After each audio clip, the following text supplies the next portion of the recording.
It is September 2001, and a disaster has hit the United States. But it isn't the one that you might be thinking of. Granted, today's subject has been overshadowed by another certain event, but it is no less tragic. Yes, the death toll is lower, but the collapse of a bridge in Texas would bear a similarity to several other disasters, highlighting that history is doomed to repeat itself and that bridges over waterways are quite often poorly protected. Today we're looking at the September 15th, 2001 Queen Isabella Causeway collapse.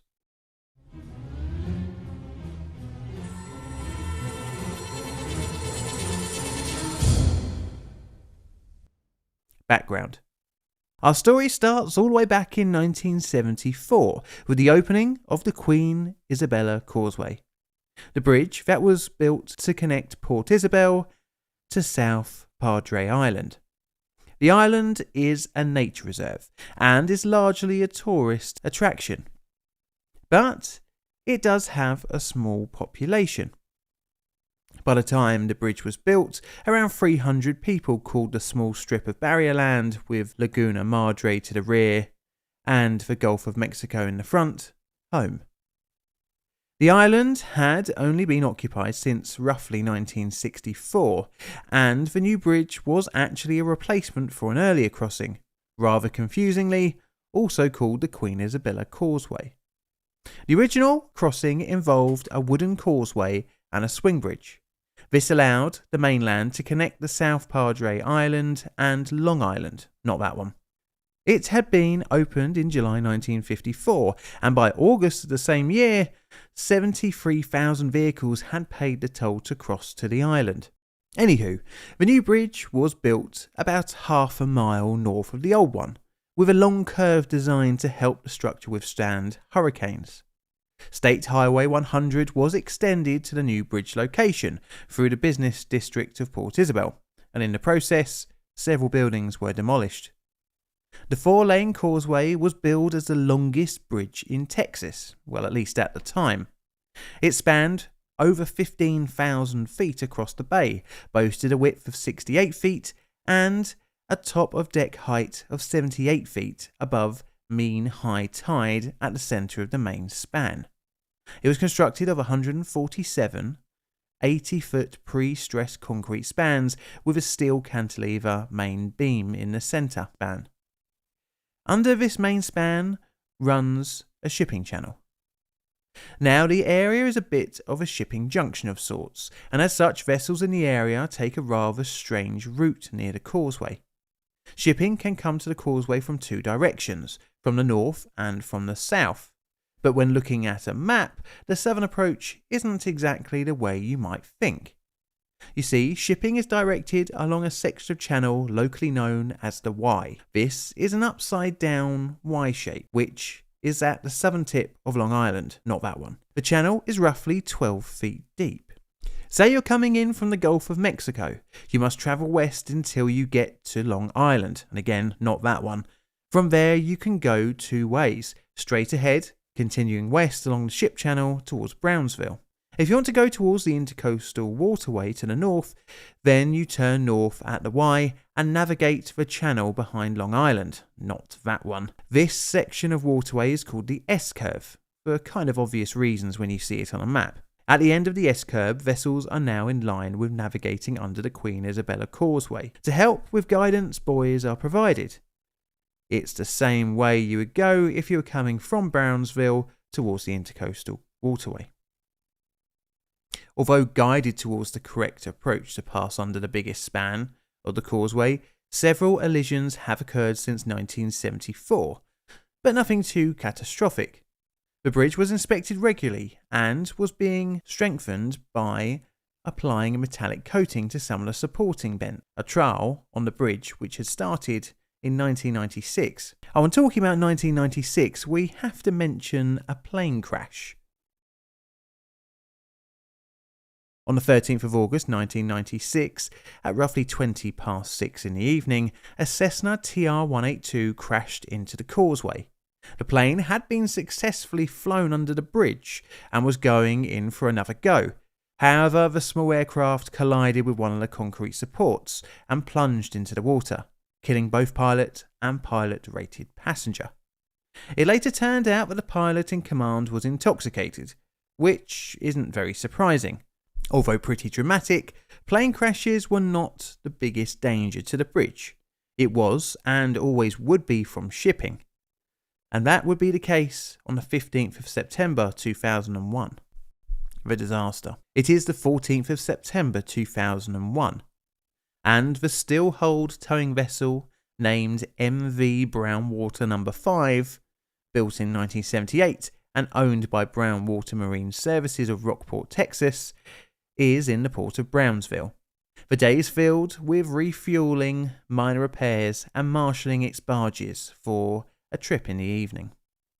The crew makeup today is of 5 men, consisting of 3 deckhands, 1 captain and a relief captain. The 2 captains are the ones who hold the license to operate the vessel. The Brownwater No. 5 was to push 4 barges this evening, and they are loaded with steel, with one of the barges loaded with phosphates. The tug and its cargo leave Brownsville port around roughly 9 p.m. and start to head down the Brownsville shipping channel. Captain Rocky Lee Wilson is at the controls, with the relief captain asleep. A crew changeover took place roughly about 12 midnight, roughly 9 miles from Long Island, and yes, I know it's not that one. From 12, the man at the controls is Captain David D. Fowler. Captain Wilson then sleeps in his quarters below. This evening in the wheelhouse accompanying Fowler is one of the deckhands, but due to nothing too exciting being planned, the captain has allowed his assistant to sleep. However, Fowler can still wake him up if needed. The Brownwater No. 5 reaches the Y shipping area at roughly 1 a.m. and begins to navigate up the S-curve shipping lane towards the Long Island swing bridge.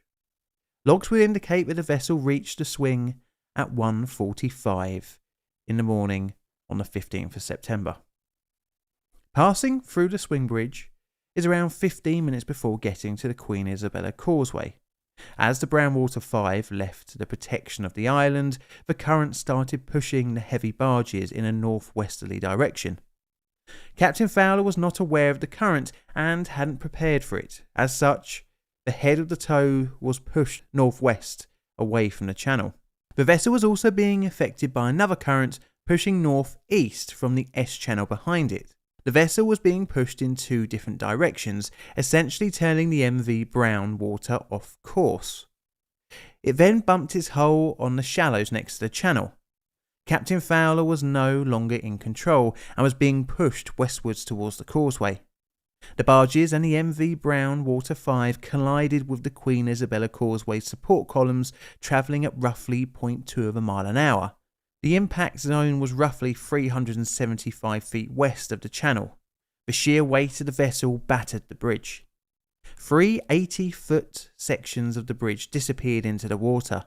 The bridge was now incomplete and in the darkness almost impossible to spot for road users.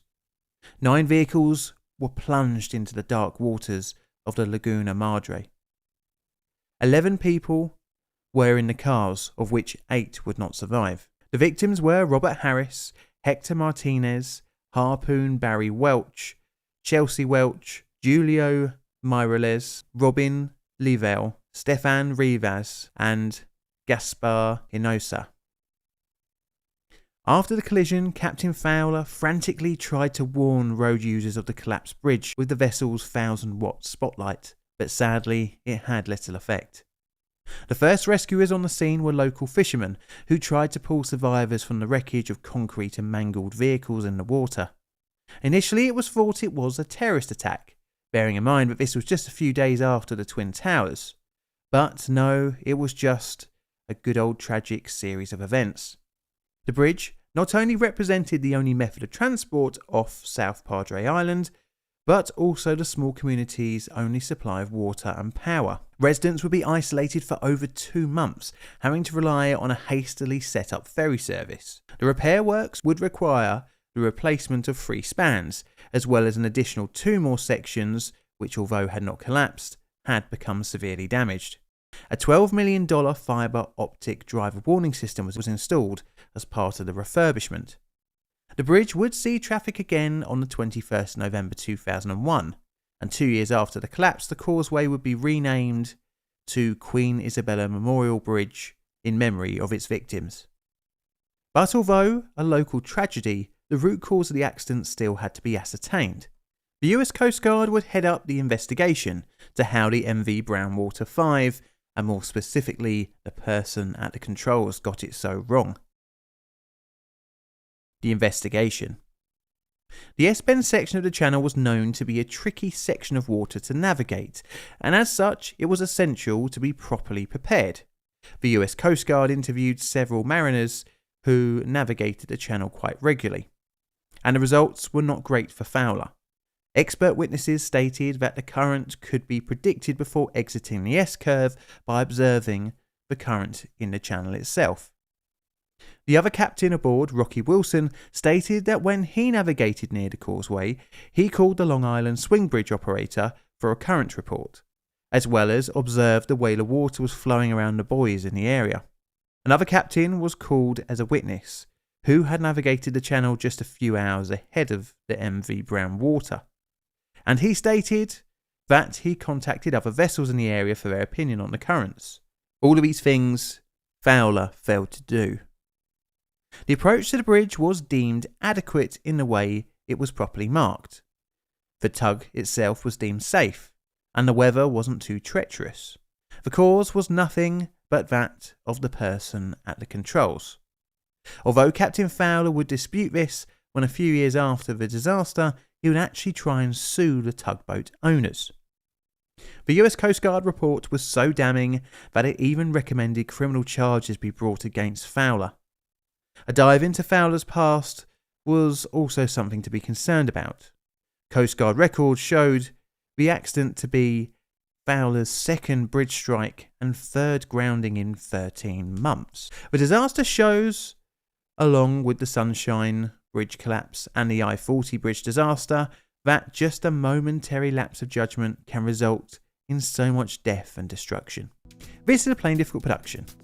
All videos on the channel are created by myself, John, and are Creative Commons Attribution Share Alike licensed. All videos are produced in a currently wet corner of London, UK. I'd like to thank my Patreon members and YouTube members for your financial support. If you'd like to check out this outro song in its full glory, then you can on my second channel, Made by John. If you want to get updates on future videos, then you can on my Twitter account. And all that's left to say is thank you for watching.